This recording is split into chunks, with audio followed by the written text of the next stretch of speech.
the mic then. My name is Rick Kilby. I'm the current board chair of the Friends of Casa Feliz, and our mission is to protect, operate, and maintain the integrity of the Casa Feliz Historic Home Museum and its collections, to educate the public on the life and legacy of noted architect James Gamble Rogers II, and to engage the public through education and advocacy for the purpose of preserving and promoting the community's rich architectural, historic, and cultural heritage. Some of our recent successes have been, if you came in from the Park Avenue sign, you might have seen the new historical marker that was just dedicated last month. Thank you for the City of Winter Park for helping us to make that a reality. It's long overdue. We also were able to get the City of Winter Park's City Hall placed on the local historic register recently, and that was a big effort. Wow. So that's congratulations.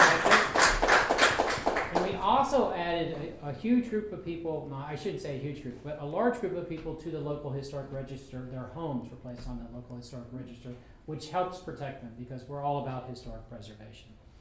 And one of our big things that I want to announce is sometime next month we will be opening the studio that features the life and the work of James Gamble Rogers II in that room off to the side. And we will have a date soon. Our board meeting is Thursday, and we're going to have to figure out when the best time is to allow the public to come in. But normally we have open houses on Tuesdays and Thursdays, and that's probably going to be the best time to see them. Tonight is very exciting because I have known about Ida Ryan and Isabel Roberts since John Dalles wrote an article for Reflections magazine years ago. I don't know how many years ago, and I first became aware of them. And then we dedicated a tombstone for Isabel Roberts, and it seemed like John's research had kept growing and growing and growing. He knew even more since that article came out. And when you see the film, you're going to learn even more. And I think John has done a great job because these are fascinating people who made a huge contribution to local architecture. But first, I want to introduce Greg Stock. He's an artist and architect, a blogger on Central Florida architecture and design, and he worked for RLF for 6 years. He is currently the events chair for the Orlando Foundation of Architecture. If you'd like to know more about that organization, see the table in the other room. And he has been a good friend to CASA for many years. John Dalles is a Presbyterian minister. Are you retired or are you still? He's a retired Presbyterian minister after more than 35 years of experience. But he has a Bachelor of Science degree from Penn State in architecture, which makes him the expert. And he's also a blogger, so both these guys have blogs, and is author of numerous hymnal texts. But Greg is going to kick us off and talk about the movie. The way it's going to work is we're going to watch the movie first. It's 27 minutes long or something like that. And then we're going to have a presentation about Ryan and Roberts from both of these guys, and then we'll take questions. So go take it away, Greg. Yeah, I don't know exactly how long the movie is because this is a new edited update. They keep tweaking the film and sending me a new copy. So you'll get to see a different copy than we had at the Winter Park Library a couple months ago. So, so I want to just say a few things about the Orlando Foundation for Architecture. We're still kind of unknown and kind of a new foundation in town. We're here for the public. We're a 501c3. We survive through our memberships, so if you guys want to consider becoming a member, that'd be great. Even if you don't, you should go on our website tonight and sign up for our newsletter because we have more exciting tours and events coming throughout the year.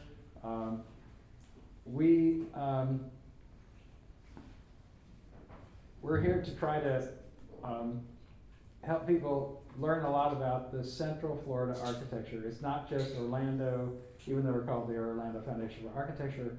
Our guidebook that you can buy in the back covers 6 counties, 300 some buildings, all full color.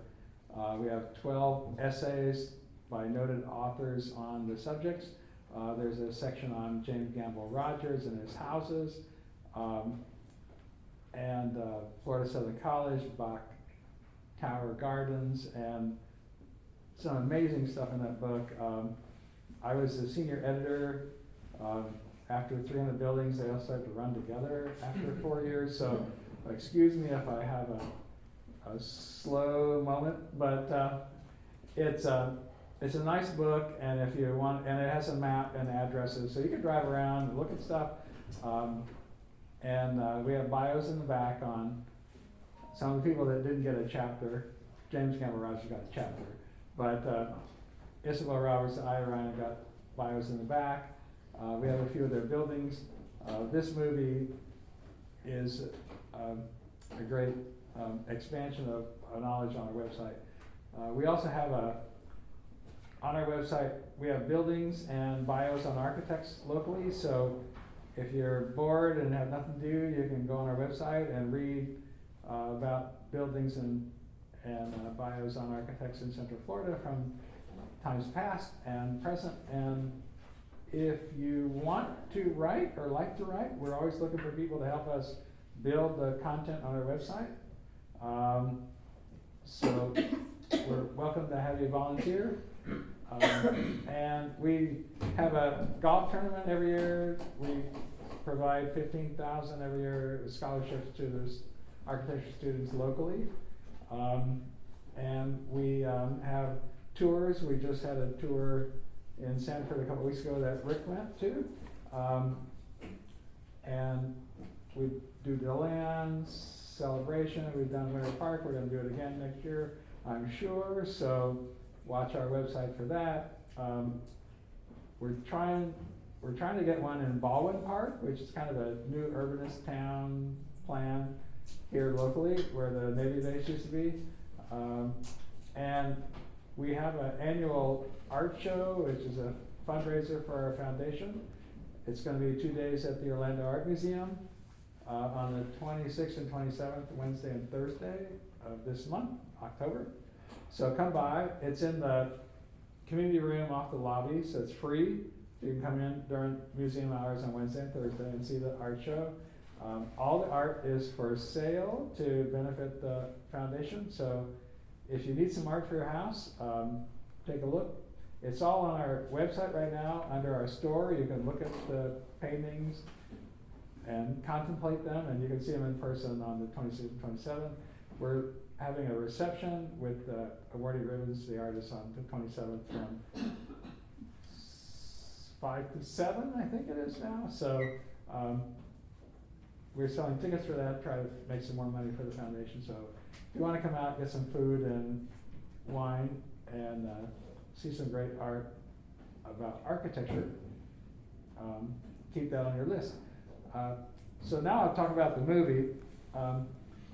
I've been on the board for the foundation for 9 years. I helped write the bylaws. I finally got a reprieve. I'm now just the event chair. After 9 years, I get to not have to go do everything. But a lady called me in December and said, I have a grant to make 10 films about Florida, and I have to be done by June. And I've got about 5 of them underway, and I need someone to help me write some more. So she says, I've got the camera people, I've got the studio editors, I've got everything. I just need someone to do research and content and organize the people in Orlando to get the film done. So I said, okay. And then she said, I was supposed to do one 10-minute film, and then I started getting emails about the 2 films I was doing. No, wait a minute, 2 films. So we did 2 films, and then we had a friend of hers who does documentaries that are on PBS. She showed him the 2 films. He said, you should put them together and make one 25, 30-minute film. So they're working to extend it a little bit because these film festivals want a 30-minute film, I guess. So we'll see how long it is today. But it used to be 24 minutes. And we showed it at the Winter Park Library for our premiere. We had it downtown at the Tourist Center, and we got about 60 people at both showings. And we had it 2 weeks ago, and just before the hurricane, we had it down in St. Cloud. on a Saturday. We had about 60 people show up there, and everyone loves it. I wrote a script based on John Dalles' research, which is what I also used to fill in a lot of the buildings that these ladies did in our guidebook. So without John, we wouldn't be here at all. But he has done amazing research on these ladies, and thank goodness we know some stuff about them. So Claire Vickery from Fort Lauderdale called me and said, you know, I saw on the website about how you have these two women, and this would be perfect for my grant. So I was like, okay. So we put this script together, and John helped write it, and it's amazing. So let's just show the film.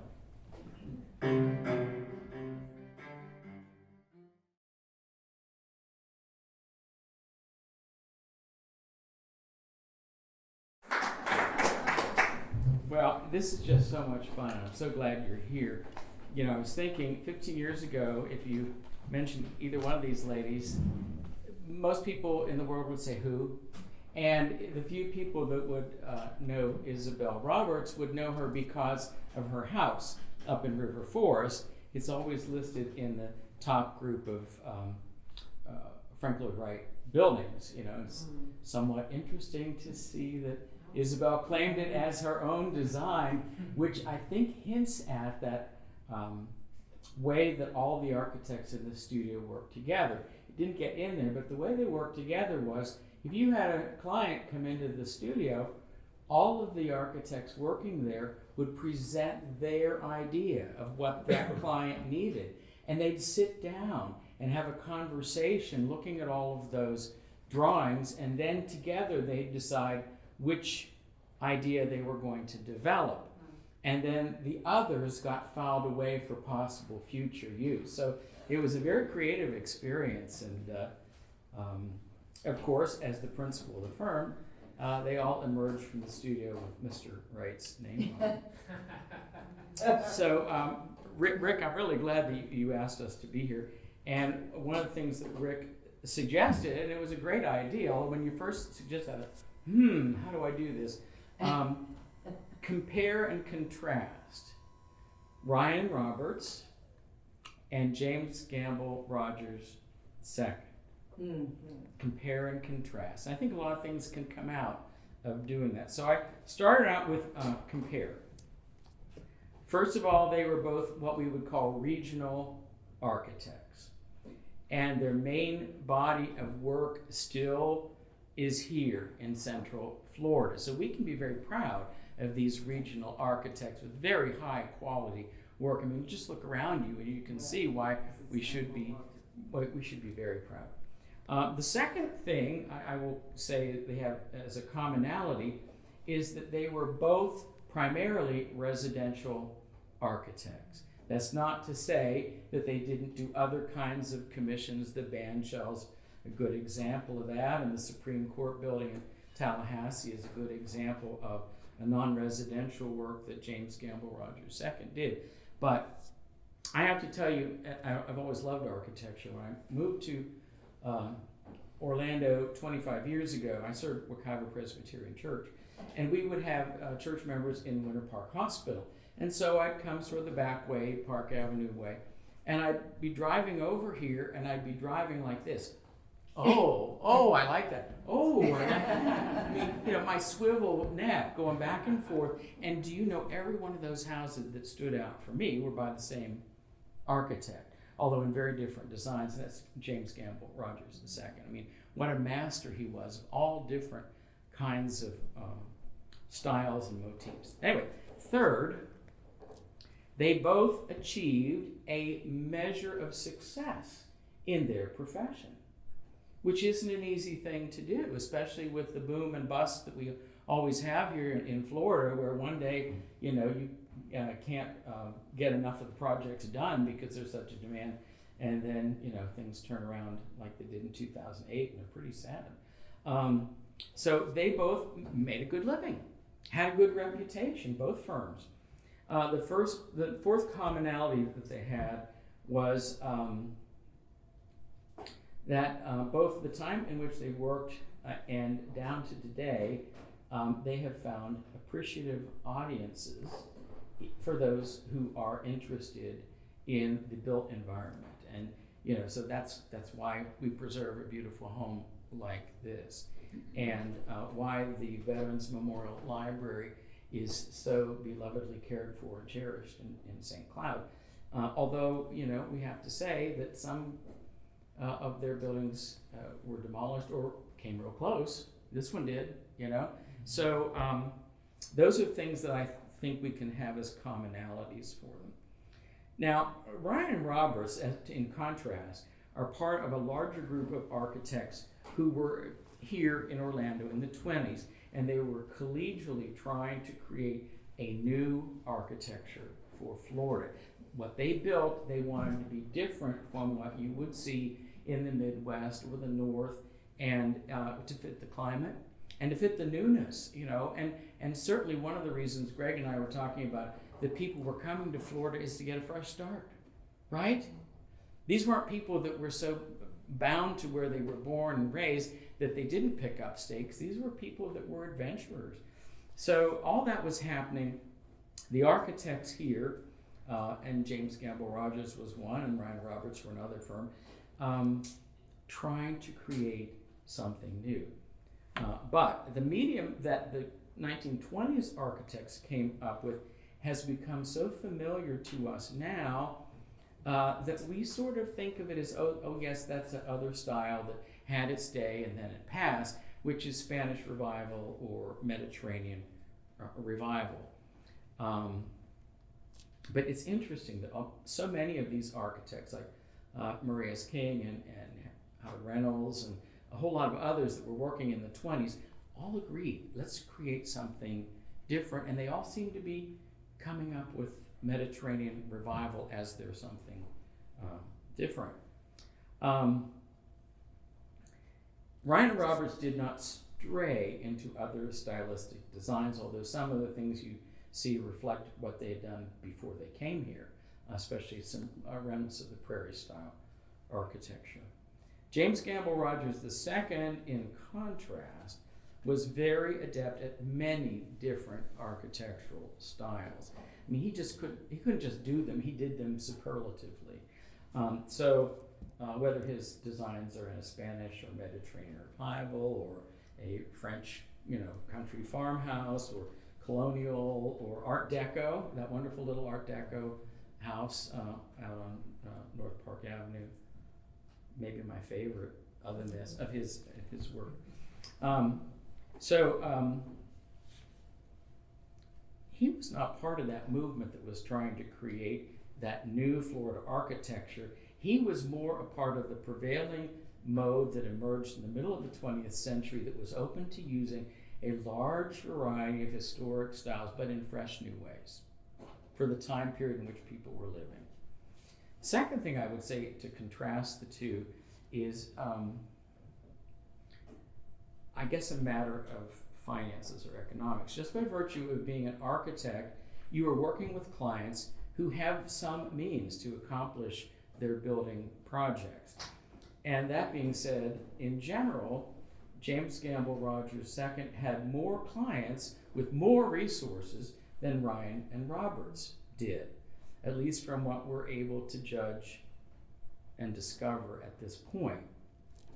What this also means is that Rogers' works were built in places that continue to be extremely desirable neighborhoods. So there's a much greater possibility of his work being appreciated, cared for, and preserved, much more than Ryan and Roberts. Many of which their works have already fallen prey to the wrecking ball.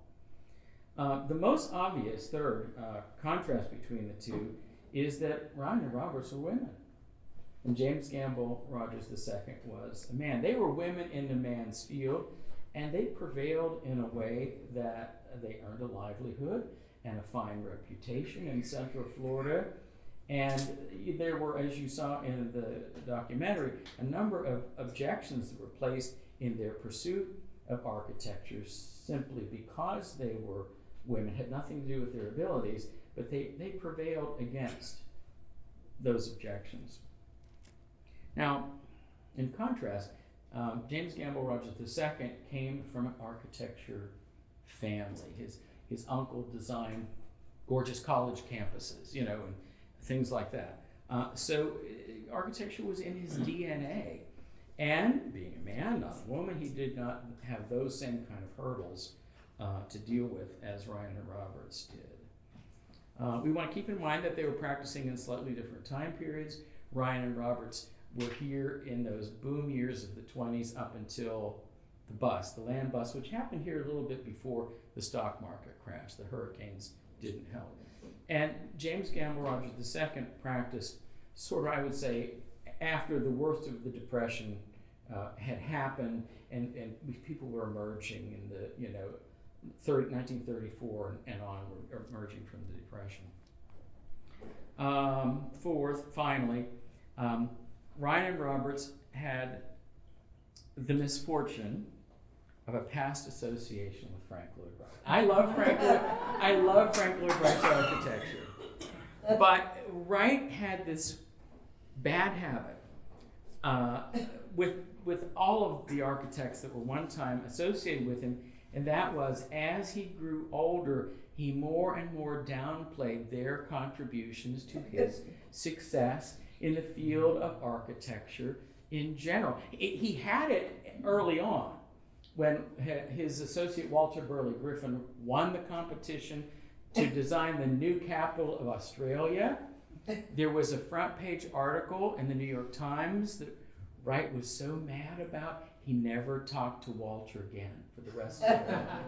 I mean, that's the kind of guy he was. So in the 40s, when Grant Mason was interviewing Wright about the early days of the Oak Park studio, Wright referred to Isabel as faithful secretary. Okay? Now we know what he wrote in 1922 in that recommendation letter. It starts out, to anyone, anywhere, which is breezy Frank Lloyd Wright style rather than to whom it may concern. And he goes on to say that Isabel had worked in his office for a number of years, and he would recommend her as to anyone who was seeking the services of an architect, and he spelled architect with a capital A. So, from 1922 to about 1942, things went downhill in how he referred to people that had contributed really to his success. James Gamble Rogers II did not have that problem. He did not have, the great architect sort of peering over his shoulder and poo-pooing the things that he was doing. And that left him free to do as he did, and so well, and become well-known in Central Florida in his own right. We're working to make sure that Isabel Roberts and Ida Anna Ryan get their due. That their contributions are no longer hidden or erased or downplayed, and this documentary goes a great way to do it. Just a couple other comments after saying these compare and contrast. If you want to see some photos, if you're on Instagram, if you put hashtag Ryan and Roberts, spelling out and, you'll see about 100 different postings. So it's pretty easy to see some of their other work, including the things that are there. And Wikipedia, if you read the two Wikipedia articles about Isabel and Ida, they have a lot of what's in here. So you can kind of refer to it as well. Now, let me ask a question. Do any of you live in a Ryan and Roberts house? Raise your hand. Oh, darn. I was hoping we might find a new one we didn't know about. Well, ask your neighbors and friends. If they have an interesting looking Spanish revival house from the 20s, say, who was that architect? Who designed your house? And if you find out that sometimes they'll say it was designed by a woman architect from Massachusetts, or someone that worked for Frank Lloyd Wright. If you hear that, let me know, or let Greg know, because we want to add to our understanding. So thank you. You have questions? Well, I had a question. I thought that they designed the Masonic temple that's on Comstock that Robinson's now? I didn't know that, but we have to look into that, won't we? Well, I think a woman architect did. Well, when you say a woman architect, that makes it highly likely. I've always heard it was the one that did the Amherst apartment. Then it's the same, yeah. I know they did was it the Unity Temple on Lake Eola that has been torn down? It was the Unitarian Yeah. Church. Yes. Yeah, actually, I think Anna Ryan was a Unitarian, maybe, and Yeah. she did the original building down on Lake Eola while she still worked up in Boston, according to your research. Oh. And then once she moved down here, they did a renovation or addition or something. They made it look a little more Spanish colonial, yeah. And so while they were here, they did some work on it, and then it's been torn down. But they, and then John's working on an article on the First Presbyterian Church, Park Lake. that was done by Murray King, and Isabel Roberts was She was a member of that a congregation. member of that congregation. Yeah. So watch for that in our newsletter next month. So Isabel was a lifelong Presbyterian. The way all this converged for me was pretty incredible. My first church that I served out of seminary was First Presbyterian Church of South Bend, Indiana. South Bend has two Frank Lloyd Wright buildings in it, one from 1908 and one from the late 1940s, quite different. One's Prairie style, one's Usonian style. And when I first started poking into Isabel's history, she grew up in South Bend, like 2 blocks from the church that I served. And by that time I was down here, and I wrote to or I guess I texted the secretary of the church, and I said, do you mind looking in the old records to see if Isabel was a member of First Church South Bend, because she was a lifelong Presbyterian, it would make sense. And she looked, and they found nothing. But my friend Les Lehman, who's a professor of history at Indiana University of South Bend, was a member of that church, and he was commissioned to write the history of the church. And he called me one day, and he said, "We found her." I said, "What?" He said, "We found Isabel Roberts down in the vault where the records that prove that she and her mother and sister were all members of the congregation." So, there was, yes, sir. When they took the Ryan and Roberts bandstand down, Yes. was there any controversy around it? Do you have a suspicion that because they were women that it was easy to come down? I mean, it was quite a famous bandstand. I certainly would have protested if I were here at the time. So that's a great question. Have any of you been around long enough to remember when they tore it down? Were there objections? I think the research for the Orlando Sentinel would probably turn up some articles about it. Probably would have been a pretty big deal at the time. Okay. That makes sense. Was there a band shell between them when we had? I that think one? so. I think there was an intermediate one. Yeah. I'm pretty sure it was in a bad state of repair. Right. Yeah, Right. probably, yeah. I'm not sure. I think There was my research was that when they first built the stage for this band show we have now, they didn't build the shell for like 10 years or something. Okay. That So, makes sense. but because I saw some postcards where they just showed down at the History Center, they just had the stage with a railing and behind it, and it wasn't for 5-10 years or something before they put the shell over it. So, so that might have been the intermediate, but I don't think there was another structure besides those two. And I don't think anybody fussed when the Amherst Apartments went down. No. They built the fan attic instead. That's what was the Right. same, Yeah. and that's gone now. Yeah. Too. But also lost is the tourist clubhouse in St. Cloud, which sat in one of the parks in St. Cloud, and it looked an awful lot like the building for the canteen during World War I that was on Boston Common. Very similar style. I know the one by the Science Center is at risk too. The one- Oh yeah, the Matilda Fraser House, which is so gorgeous, It's on Lake Formosa, and yeah, it would be wonderful if that could get on the historic preservation, be preserved. It's I think in sad shape.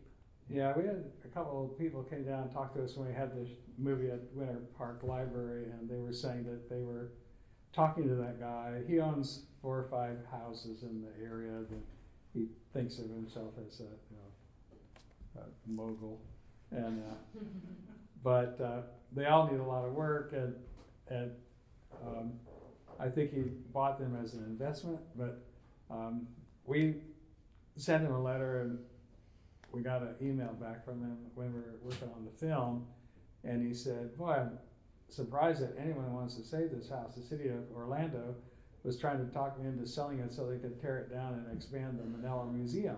So the city doesn't really understand the importance of the building either yet. So, but he, turned them down, and they're building the expansion in the other direction. Well, it takes a lot of money and a lot of creative vision to preserve a beautiful old house and have it function in ways that are a benefit to the whole community. But that would be a lovely thing if that were to happen. Around Park Lake, not only is their house on Kenilworth, but there's another one on Park Lake Circle.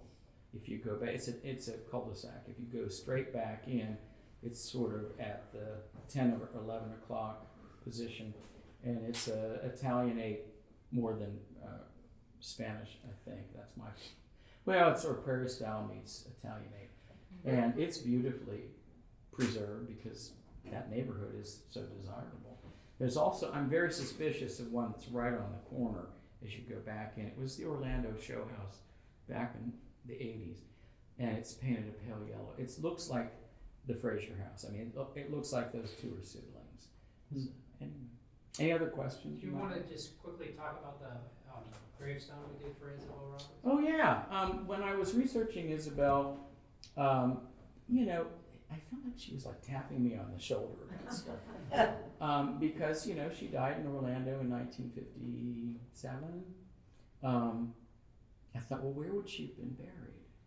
Well, I had been to one of those midnight tours at Greenwood Cemetery that Don Price used to, oh, golly, so wonderful. So I thought, well, she was prominent enough. I wonder if she was buried at Greenwood. So I called him. And he said, John, I'm with a customer right now, but who was probably dying to see him. Yeah, that was terrible. He said, I'll call you back when I'm done. And so about a half hour later, he called me back. I had told him what I was looking for. He said, we have Isabel, and we have her mother, and we have her sister. All 3 of them are buried here. I said, can I come out and see the grave? He said, of course, but there are no headstones on any of the 3 plots. One died in 1920, one in 1933, Charlotte, Isabel's sister, and Isabel died in the 50s. So I went out, saw where they were buried, found that interesting. So when I wrote the Wikipedia article about Isabel, I said, she is in Greenwood Cemetery, but an unmarked grave.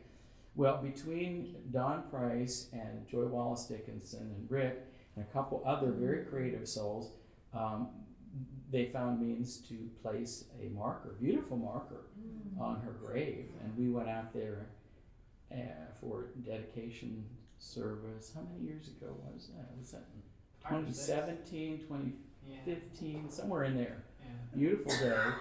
And the guy that owns Villa Formosa was there, by the way, at that. So now it's marked. And see, all these things are giving future researchers something to build on. I'm sure that if someone else takes this on in 10, 20, 30 years, they're going to find stuff that we had no idea about. And that's exciting. So. All right, any more? Thank you guys for coming out tonight. I could say a little more. Let me say a little more. So, when we showed this movie downtown with the people that own the Ryan and Roberts studio house right now, came up afterwards and introduced themselves, and we're talking to them about perhaps having a tour of their home and studio next year. So watch our website for that. The house is rather unusual. John found a photo on the History Center website where the house actually is turned sideways. They actually own 2 lots. And the lot next door was a rose garden and stuff that they loved. And the house faced that yard. So now there's a house built next to it. So you kind of look between the 2 houses and you see the front porch and the front door and the little Juliet balcony. But it's kind of on the side between the 2 houses. And it's an interesting house that they had their studio in the front. And then when you went in the front door, there's kind of a little foyer, which kind of was like an airlock between, you know, the commercial world and the private residential home. And so they could have some privacy. You know, back then in the 20s, being 2 women living in a house and having a business in the house, there would have been a solid door there between the studio and their house behind. And now there's glass folding doors there, but I don't think those were original. But the house is really kind of amazing in the way that it was laid out. It's not really large. It's a 2-bedroom, 3-bedroom. I guess there's 1 bedroom on the first floor, but it's a beautiful. All the little details are amazing, and it'll be fun to see if we get in there. And I think we'll watch for that on our tour. So. Yeah, thank you. All right, thank you.